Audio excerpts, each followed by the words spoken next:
bandeko balandi banso ya télévision na biso Panthère Info TV.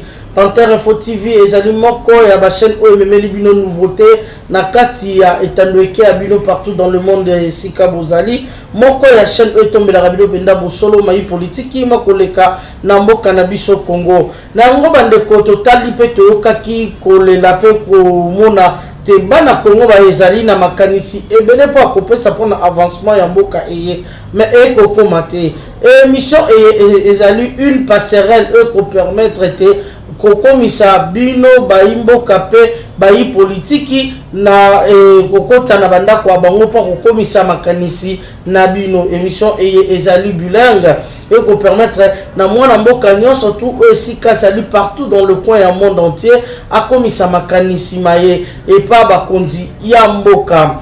Sans plus tarder bana mboka ne na bisaki note ezali et na uti ko bisaki note ezali émission en direct téléphone ouvert. Benga biso na numéro eye ezali na ba écran na yo na écran wana plus 243 82 320 67 plus 243 82 320 67 pour kokomisa makanisi mayo et pas bakonzi ya mboka. Pezali moko émission esika ozali na bandeko lokola na est par-ci par-là ko dénoncer le mal mbala moko esika monite ba nguna bakoti na mboka to makambo mako simba te yo bengi biso o dénoncer en direct bana mboka bayeba te nini koleka na mboka na biso. Sans plus tarder na bandite émission et kosepelisa baike lokola Etienne Kunonga na Londres, Papa Jean Kapinga Kabamba pe na moni lisusu motema ya mama Stéphanie Noumen na Belgique. Pourquoi pas Papa Pelika Beya ya Dodo na Londres bozali ebele na moni appel ya liboso e kokota na bisibino te bandeko tokosolola na bino en direct tokosolola na bino en direct ya émission tango bokosolola to bokobenga tokosolola na bino bopesa makanisi mabino maima koleka na mboka bavi na bino na yango penza kodute te benga biso en direct na moni moto liboso tozwi na téléphone tolobi allo mbote papa na biso bengi biso apipe kombo nani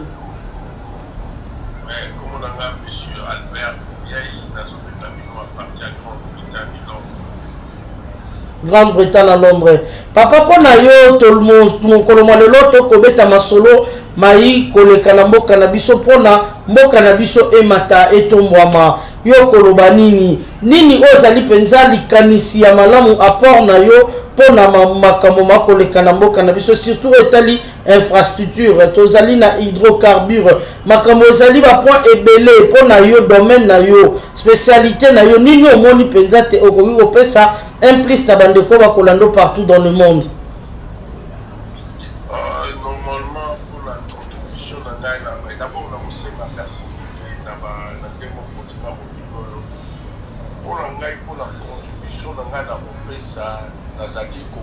d'abord premier exemple la gouvernement ya Kalonzo surtout en Afrique du Sud tant Mandela a joué un pouvoir Mandela a salaka bandako pour la bandoire sud-africaine où tu vas être pour la bandako à mabélé où tu sois bien en anglais parce que attaquante Mandela a salaka pour la aider le peuple sud-africain. Maintenant le mal qui va à l'envoi dans le sud tout le monde qui va y avoir qui va y avoir bandeko la biso ba congolais je crois bien pour la ngana suki na place wana. Donc pour na yo osuki wana le mal omoni na bandako yo omoni ya mabe batonge ya liwa nini omoni ya mabe soli na lobi eloko na moni ya mabe kotala na ndenge mboka na biso ezali kotala na ndenge richesse ya Congo ezali kotala ndenge totangaka yango mais niveau ya peuple congolais ekozala ndenge wana te Congo na biso ezokokende na sens ya mabe Congo na biso bato baza kopénéficie ezali bapaya na bato basala système ya mafia peuple congolais azali kopénéficie de l'autre côté na likambo etali infrastructure ya Congo parce que tu peux ça par exemple, tu peux ça par exemple, exemple aussi la tête. Pour te montrer un exemple pour qu'il y a un pays pour la Botswana, on va payer la capitale en Cameroun, on va s'analyser ça qui va m'en avoir fait. Mais t'as la pauvre calendrier des années. Ce qu'on t'a moins dans ma pays de surtout l'Afrique, comme on a déjà fait, la Kachata, on le logo va payer American Swiss Bank. Mais puis surtout ça dans le côté, d'accord, on voit les Indiens dans le Botswana. Et puis sur le terrain, infrastructure, il y a Botswana. Et nous allons presque tellement pour l'Afrique du Sud. Sur le terrain du peuple botswanais, Azali pour bénéficier d'un diamant à Botswana. Alors si le peuple congolais a bénéficié même d'une infrastructure, il y a beaucoup de l'eau pour pouvoir à la manière. À part il faut battre les Batikaka, il faut aller citer ça, Bakaka ou Ka. Ici, et donc mon peuple congolais a bénéficié de la mode. Mais papa nanga oyebite ezalaki 18 ans passé banguna badongola miso badirigaki mboka ezalaki bana Congo te mutu bazalaki na pouvoir. Oui, c'est vrai que normalement tout le moment la dictature est-ce que ok sauf que réellement tout ça qui est en cours il y a Congo étranger pour diriger Congo étranger pour diriger Congo c'est parce que Congo là Congo là Comment faut que la fenêtre ceux qui Congo là dit Congo là étranger cause à parce que Congo là tali on peut gagner mon ouais il y a encore le monde nous avons pensé que on va protéger du mot. Mais sikoyo toyambi mwana Congo na pouvoir mwana Congo aza na pouvoir aza na mabele na ye moko nini okoloba na mwana Congo to pe likanisi nini okopesa ye président Faci akoyoka yo esika azali. Normalement on a likanisi nga na mokopesa d'abord en français balobé loko moko ya très bien le linge sale c'est la famille du fait que le roi biso ba congolais toza na bolingo te et kozala difficile pour Congo et avancer. D'abord il faut totia bolingo liboso pour Congo et avancer. Alors ceux qui a pour résalter Congo peut avancer parce que la division à Congo, le tribalisme à Congo, et ça dit mon dans un pays difficile dans Congo, dans un pays difficile un étranger à diviser nos pays à négocier. Alors il faut totalement un étranger on a pas beau autant la Congo te pas ezali panzan teke toko panzan teke toko bomba te bomba mabe. Joseph Kabila est étranger. Joseph Kabila est congolais. Azalea Soumoupe est étranger. Azalea Rwandais tout. Or biso va tout va rater. Comme on a congolais, la carte du gouvernement va rwandais. Non. C'est clair, c'est normal. Donc on marché va monter. Ça va congolais, ça va étranger. Même si on a diaspora, nous avons un niveau d'ambition. Je ne veux pas dire que si on a des citoyens britanniques, nous avons accès à ma campagne. Non. Nous avons une limite dans la vie. Mais nous avons beaucoup de temps à la tête. Donc Seigneur laisser aller wana ekata nous aussi la laisser aller wana et si là. Laisser aller il faut ici là et puis bateau va commettre va quitter na kata.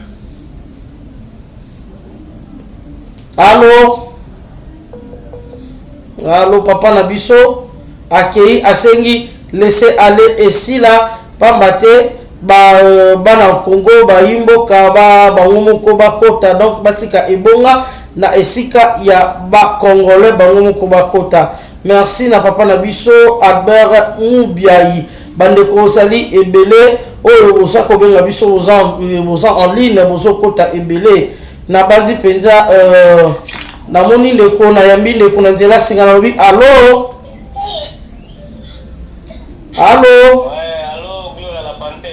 Merci pa boni obengi biso apipe kombo nani obengi biso apipe kombo nani oui na Afrique du Sud papa Eli pona yo pona mboka na biso ekende liboso surtout na mayematali infrastructure mais matali hydrocarbure être que te rapport aux orations qui ont la carte na biso ya Afrique tout le monde a Congo zara vert na ndenge za couleur vert wana mwana mboka ina mabele nini sengeli ko sala pour changer kota na mboka apport na yo maman Gloria pour la changer kota na mboka eza vraiment faut makambo ebele parce que d'abord eza biso moko ba congolais tozala no bitema mabe tolingani te ya liboso et puis simple chose ezaka que d'abord tolingana totika division totika kolanda bapoliticien bato bazokabola biso bango wana bato bazofreine développement ya mboka eza bapoliticien mboka na biso alors il nous faut des mesures moko sérieux mpona bapoliticien mboka na biso bamesure neti nini osengi bazwa bamesure il faut l'état congolais va créer un comité de sages pour la nation la biso. Alors pour nous comme politicien ça la politique, il faut des critères ça la vraiment remplir des critères rebelles. Parce que mon tozo tananda funda bango pour appeler par exemple $5,000 à comme politicien juste pour freiner le développement en mboka. À favoriser par exemple la situation ya monsieur Lokola Kabila, la salaire de $650,000. La salaire en mot. Ce sont nos frères congolais. Les gens sont facilement corrompus. Depuis les Congolais ne veulent pas investir dans Mboka Bango Moko. Pour la nuit. Congolais, un peuple moko d'abord un an à la montée Mamabe. Nous devons se comporter le rôle de musicien. À l'issue de la Jumbo Mbele, à garder un compte. Pour avoir la manière de Congolais. Vous comprenez? Esprit d'investissement dans Congolais c'est ça le problème. Or, tu vois que les gens qui ont de l'argent, ils ont plus peuple, simple monsieur, pas même des politiciens. Parce qu'ils investissent dans la banzela, dans la cité. Vous comprenez? Alors, il faut que ma classe congolaise à niveau à Libanda va étudier. Moi j'avais suggéré que le président de la République n'a pas la émission à Lyon. Il faut tous les ingénieurs congolais, la IBT, la classe, les ingénieurs à ISTA, va créer une commission d'ingénieurs à Tambourana Bango. Pour la changement à Mboka, il faut faire des ingénieurs congolais, la responsabilité de construction à Mboka à la Mabo. Vous comprenez? Confiance, il faut que ça mobile en Mboka. Sans confiance, on a vraiment Mboka pour évoluer. Il faut vraiment créer une commission moro et des ingénieurs congolais. L'État peut savoir disponibilité. Après ça, par exemple, charge. Il y a Mboka pour chaque province. Il y a un projet. Il y a un modèle ligne. Il y a un modèle ligne. Vous comprenez? Le prix va changer.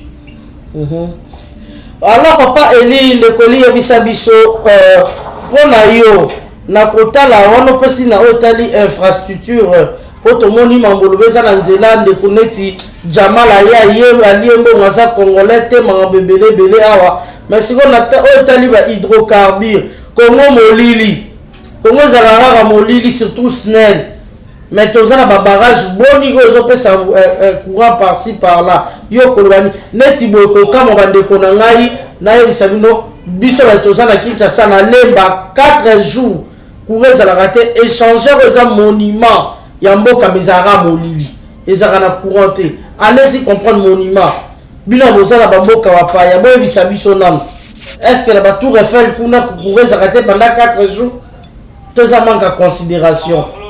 Maman Gloria, ils ont vraiment pas si mingi. Il faut l'État congolais avoir responsabilité. Il y a des ingénieurs congolais pour basculer si la classe passe à la misalati. Il faut que les jeunes soient dans ma camboana. Au moins, il y a des entreprises qui sont dans le SNEL. Sont des jeunes à Bango. Au moins, les directeurs n'a pas moins de 70 ans ou 60 ans d'âge. Ce sont des vieux. Ils n'ont rien à faire avec la République ni avec les peuples. Donc on voit, mais ce que l'État a oublié, les ingénieurs d'entreprises publiques qui sont à l'État, ils ont peut-être de 26 ans, l'âge limite peut-être 40 ans. Au moins, on a mobilisé pour changer. Parce qu'un jeune a connu la terre, on a organisé la molili. Et quand on a molili, ils ont dit parce qu'un an, on a beaucoup de choses de vendre, pour courir qu'ils ont pas si, les bassins à barrage. Parce que ça, il y a un système sous. Même là, fin fond, il y a un village, on a courant les années. Alors les camerounais courant ils ont d'abord les camerounais disons état de droit et on fait frapper pour la directeur de l'entreprise pour ça la recherche pour tout directeur il y a cimenterie local azar na AGB abanda musala na AGNI et puis engagé na AGNI il y a la silo l'entreprise union sur l'état pour tout na directeur surtout cimenterie local na silo alors les camerounais snell ils ont sonné mingi au moins que Congo la place nous pour les rater courir qui n'a pas tout moi peuple les autres la molili. Pourquoi? Parce que service à maintenance est activité. C'est ça le problème. Service à maintenance est activité. Pour qu'il y ait la raison. Dans le quartier, pour la capacité de courir pour que vous portez responsable de le quartier dans une plainte. Pourquoi? CVS. Voilà. Pourquoi on appelle un niveau à niveau de l'État? Pourquoi pour écrire? Moi, je ne sais pas si vous avez jamais eu mal ça qui peut informer la population et puis la raison. Tu as été là dans le Congo. Il y a un lobby. Ceux qui peuvent encore la puissance soit la droit naïf, la droit à courant pour la foutre à la facture. Jamais au cas de courant pour la foutre de facture, ou bien courant pour le cas de la mois, la fin du mois facture pour être complet. Vous comprenez? Au cas de moi, pourquoi? Donc, pour me mettre dans la niveau de l'État, pour écrire, nous avons aucune à la police. Ou bien à même moment pour la police, pour te plaindre, pas même tous responsable du quartier, la ville, la commune, la ville. Pour écrire pourquoi? Il faut expliquer les gens. Alors pour écrire, qu'est-ce qu'il faut faire? Est-ce que ce n'est pas l'équipement? Vous comprenez? Surtout, les gens parce que ça manque un respect à la population. Les directeurs des entreprises publiques telles que SNEL, ils ont respecté le peuple. La mort du Congo, ça va plutôt combien de malades, de chauffement. Au cas où pour ça, c'est explication. Combien de morts? Ce sont aussi des criminels. Vraiment. Vous comprenez un peu? Merci beaucoup, Papa Eli. Merci beaucoup, Papa Eli, pour l'intervention. Na bandite vraiment ezalambala liboso te pe mbala sukate tozali na bino elongo chaque jour à partir de 19h donc kota recharger téléphone na yo pesa makanisi selon sujet auto ko aborder na mokolo wana opesi sujet na yo pona ko tombola mboka na biso kita ekolo na biso ekende liboso na mo bandeko baza vraiment na singa ebele baso kokota donc ekozala malamu mingi tango boko kota. Oui, allô? Allô? Oui, allô? Oui, ndeko na biso kombo nani? Po bengi wapi? Monsieur Alberto Moubiaï. Oui, monsieur Alberto Moubiaï. Oui, papa. Toko lobela matali infrastructure pe marambo etali hydrocarbures surtout électricité na Congo. Congo molili monguna kokota te boni molili eleki neti eloko tobengi échangeur na Kinshasa poza congolais pour masolo tokobeteza ba congolais papa Alberto Moubiaï yebisa biso monument na bino kuna na Londres sika bozalaka est-ce que zaka molili pendant 4 jours 5 jours mais biso toko vivre yango na Congo nini esengeli kosala po makamwana esala masusu te. Avant la côte à la Mozindo et à l'Ikambo, autokota tokoma tosuka la place de bengi échanger à dignité. On peut ça exemple mot simple. Soko bandi na Royal, okomati la gare centrale. Je crois que ma belge baye baka nombre ya banda pour ezalaka wana. Et puis baye baka valeur ya câble ba belge batiaka. Mais le lot na Congo et puis baye baka transformateur élevateur et bango batiaka pour alimenter peut-être 100 maisons où ils allaient pendant la Royal na gare centrale et puis baye baki valeur ya câble au bango batiaka. Mais maintenant le problème maintenant pour la biso on a monté ça dans le parc à diviser en 4 datés et 3. Dans le pan, on a dit le pan, on a 4 ans, on a 4 parts. On a dit 1, 2, 3, il y a 4 bières. Alors, dans la matière, la 4 bières, je pense que la somme il faut un étage, il y a 3 étages.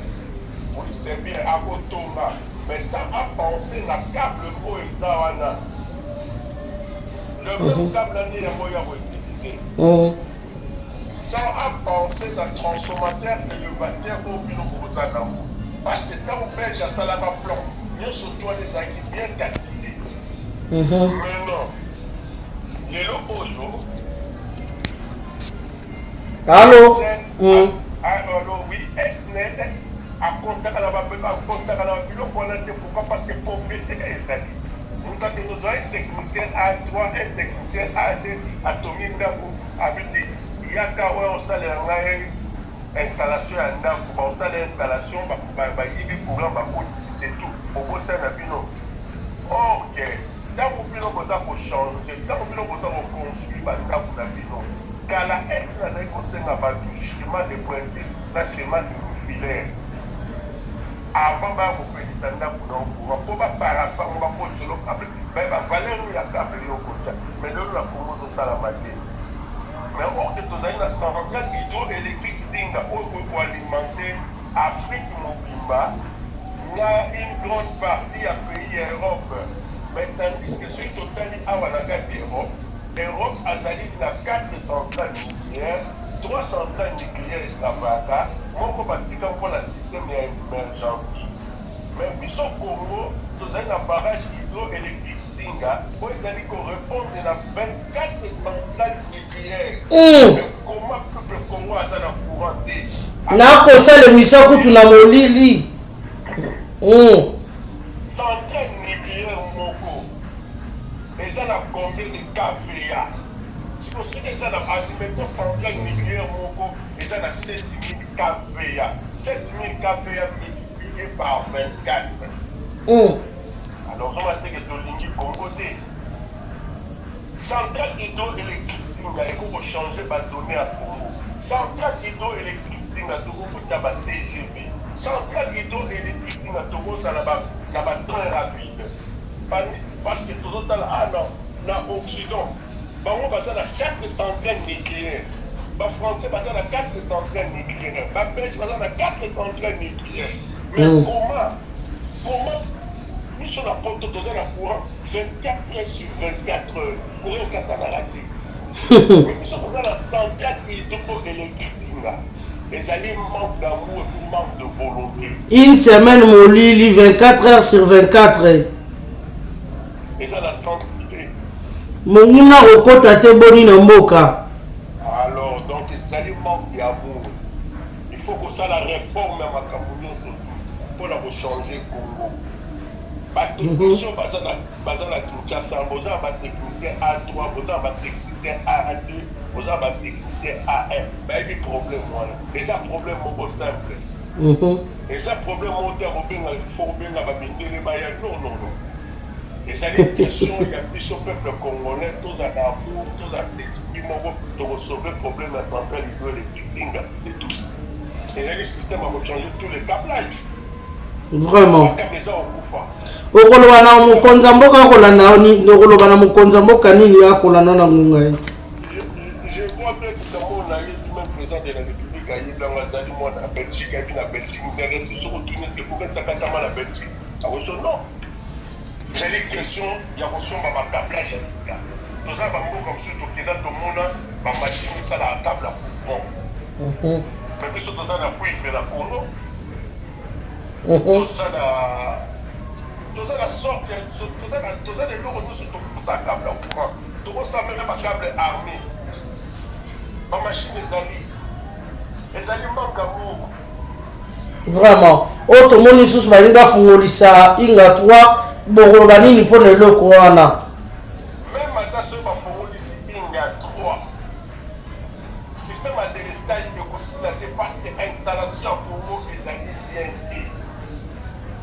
Avant kosala il faut changer système nyonso to installation. Parce que tozali na 21e siècle. Il faut changer le système à loger tout le monde à Congo. Il faut changer le système à transformateur à Kalawana. À transformateur, ils allaient travailler dans la CAC. Il faut changer. Il faut un système comme tout ça, un système à disjoncteur automatique. Après le court-circuit disjoncteur était déclenché à Moumou. Vraiment. Tout ça, un système à Kala, il n'y a pas de 63 verres. Donc Congo non construit 18 ans ba distraire biso mais balingi kotika pete ba ko bundisa biso bali pe ka bazonga na pouvoir okolo bali na bato ba ko landa mwana mboka. En tout cas, normalement, dans ce registre, ça fait ça la pour moi. Tous les bateaux là va commettre des crimes. Tous les bateaux va les payer du moment au Congo. Il faut pas répondre dans la crime ambassade. À l'époque, en maréchal, va pour moi, la pompe. Il y a mon maison des Alarats. Sauf qu'il y a ma prime, même dans les États-Unis, même dans ma Angleterre, mon des Alarats pour vous en parler. Na Congo, ils allaient laisser à des Alarats à la maison. Mais droit de l'homme, bah oui, droit de l'homme est ali. Na Congo. Bah oui, on va me douter. Na Congo, droit de l'homme est ali. N'habite. N'importe ces animaux, ça fait 30 ans de prison. Ça fait vraiment life in prison. Cette pélatine est telle mise à la date. Qui ne va pas pouvoir ramasser.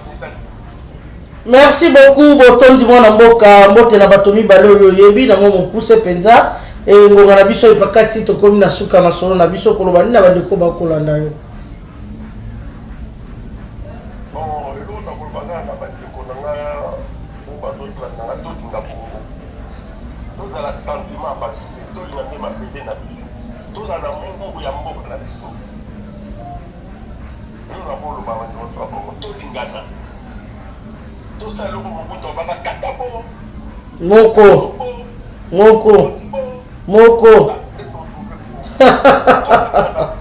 Vraiment. Congolais alinga Congo na ye. Alinga mutu te malinga mabele na ye. C'est ça. C'est ça notre défi. Biso ba diaspora. Mais donc on souvent la roloba. La biso ba diaspora. Ce serait ces arabes moko. Kanambi. À côté de quoi? Quand on va dans la prison, et si lui, vraiment, là on se chose de l'ingénieur. Moi, on va lui dire, il faut pas s'engager. Moi, on va lui dire, il faut répondre à la critique à Salina. Et puis, c'est ça, pas si nous, on va nous Congolais, à nous, ça pour toi, pour mieux, ils ont pas si peu bon. C'est la mission douane. C'est la douane. Toujours plein d'euros chaque jour. C'est la mission douane. Douane à Congo, déjà vous bloquez plein de développement à Congo. Parce que tout le monde a ma propre vous fait cet exemple. Dans mon propre pays, Gambie, conteneur il y a 40 pieds. Ma Gambie va foutre la route à $1,800. Na Ghana, pour dédouaner le conteneur à 40 pieds, c'est $5,000. Na Nigeria, ils ont dit $5,000. Na Zambie, parce que la rivière, parce que te prendre na Namibie, na Tanzanie, na Afrique du Sud, na Mozambique. Mais toi, na Bango, ils ont $5,000. Mais pour l'année de Panabishoka, na RDC, ils ont foutu à douane $13,000. Sauf que dans le mois, pour expliquer la terre, douane fois bimanayo. Moi, je suis dans le mois, c'est là. Douane bimanayo pour contenir la bima. Mais sauf que dans la pays, douane est moins cher. Sauf que dans la pays, mais là, on va payer ma bébé, on a mis de payer l'art. Ils sont moins chers. Ça qui est ciment, ils sont moins chers. Ils ont facilité. On doit toucher à $200 par mois à ton engagement. C'est parce que ton temps, tu peux avoir ton fille à ta. Ton fille à la prière, on ne sauve pas la biseau, les dames mawa. On tourne le passeport le plus cher du monde. Aucun ne peut pas la visa, il faut se faire à ma propre jambe. Mais toujours plus dans mon cadeau. Mais on va payer qui va comprendre, soit tout ça, on ne va pas au pays. Ça n'a pas de sens. Tout ça dans le 21e siècle. Ce qui est le Covid-19 est n'a pas de Congo. On retourne tous les latifs. Mais tu as la puissance, plus de 53 000 personnes vont mourir. Mais il faut la ligne à ton lit pour hôpital à émergence. Pour le protéger le bateau, on va nous en conflit. Pour ta sanitaire, il y a Congo. Et ça, vraiment. Merci beaucoup, Papa Alberto Moubiayi. Merci la participation na yo. Vraiment totonzo botondi pote ngonga na biso pakati na bandite ezamba bosote pemba la soukate chaque jour à partir de 19h tozana bino allo Congo ba diaspora en direct. Kota pesa avi na yo pona ko bongisa mboka po kende liboso. Merci Papa Alberto. Merci beaucoup. Nango penza bana mboka to kokoba na sona biso to bolmisa to kati appel les côté belé. Donc ezali émission en direct. Bela biso pesa avi na yo et s'abonner massivement. S'abonner bisan de koyo oaza Congolais poser juste émission ba Congolais to tonga Congo. Allo Congo tozana besoin ko tonga Congo, tozana besoin ba tutite ba Rwandais te ba Ougandais te ba Burundais te ba rotonga biso Congo mais ça juste na solo ya bana ba Congo ya bana Congo ba Congolais. Bougen de Congo ça été masolo ya Congo ezali allo Congo en direct 19h30 bongisa déjà méga na yo pour kobenga biso na plus de 143 82 320 67 et s'abonner massivement pour que joie penza ko compte sabino na ndako ba konzi pour ko pesa bino ko komisa ba idée na bino. Merci na ba ite ozaki branché. Vous allez toujours brancher. Merci à Marie-Claire Chango, maman na Sephora, pourquoi pas, Diama Rose, pourquoi pas, le lobby, le grand Tshisekedi, c'était Amrou Mouteba-Senga, monté ma Marita, Nazo mon vieux Varzino, le grand Koundepla, monté ma maman Marie-Céciliongo, Varzino Mouteba, Nazo mon appel au Pessambote, na papa Prosper Kazadi, pourquoi pas, na José Dinanga, Essika Azali, na France. Merci beaucoup, na maman Mimi Pongo, monté ma, ya papa Laurent, na Londres, pe na repé Sambote, sous na bien la solution, maman Odette Moulay, Tchala, monté ma papa Echen, Lipemba na Allemagne. Pourquoi pas coach Mamadou Boza Ebele, maman Astrid de Lubasa, maman de Mouton Pengoy, Botala, et ça les courants tout ça là.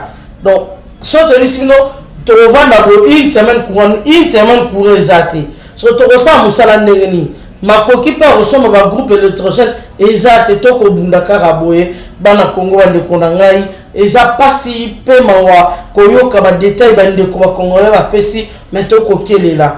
Pour moi, on a des fois, on a une incompétence. Directeur général, si le lofana qui n'a bureau, il y a SNEL. Au salini, rapport, il va conditionner la pourquoi les loups. Rapport, il y a aussi, il y a climatiseur. Rapport, il y a aussi. Pour avoir une fois, directeur technique, après ça, il y a rapport. Il y a directeur technique, CVS, il y a DDK, on a PC rapport.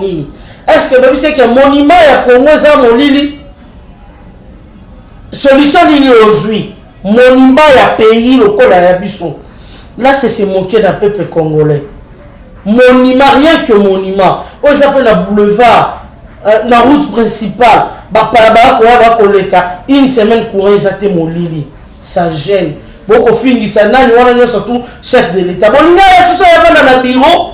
Président Fataya, le bureau, on a redirigé. Ce qu'on m'a que mon salaire a pu se recocater au ticket démissionné. Alors, quand on va ça, et bien, on s'en est si qu'à la basali. Pour boyer, ça ne va pas. Bandeko, en tout cas, photo tonga Congo, tous à la souci en mot cannabiso, potembo cannabiso, et qu'il y ait des liboso. Autant d'y penser à ça la brancher, n'a bandeko, surtout aux a branché dans mon comolelo. Bon, s'abonner massivement pendant l'émission et pendant un gros yébissa moninga topen de kono, on s'en a la mécanistique toko. Il y a chaque jour à 19h, alors Congo Kota en direct pour que sur le nabiso maï politique qui tope maï moi koleka nambo kanabiso kopesa makanisi mabino na ngona tombeli nabino ba soto osaki branché. Merci beaucoup pour Bolandi Bolamu, merci na papa Jean Kapingaka Bamba monté le babi le paracommando monté ma maman Stéphanie nous-mêmes na Belgique. Merci à vous, vraiment na tombeli bino. Merci pour Bolandi Bolamu na bandeko. Pourquoi pas na robo sanete babi maman Charlotte Ndenga. Maman Charlotte Ndenga, maman boss na Paris na 15e et si kozali Charlotte Ndenga boss de Ndenga ya yo wana et si kozali. Merci na bino bon surtout au bozaki wa Dani Dikundi na Lubumbashi ya kolanda biso ozibenga libako kolanda biso na mokolo wa lelo. Merci botika la malamu to tombeli bino bye.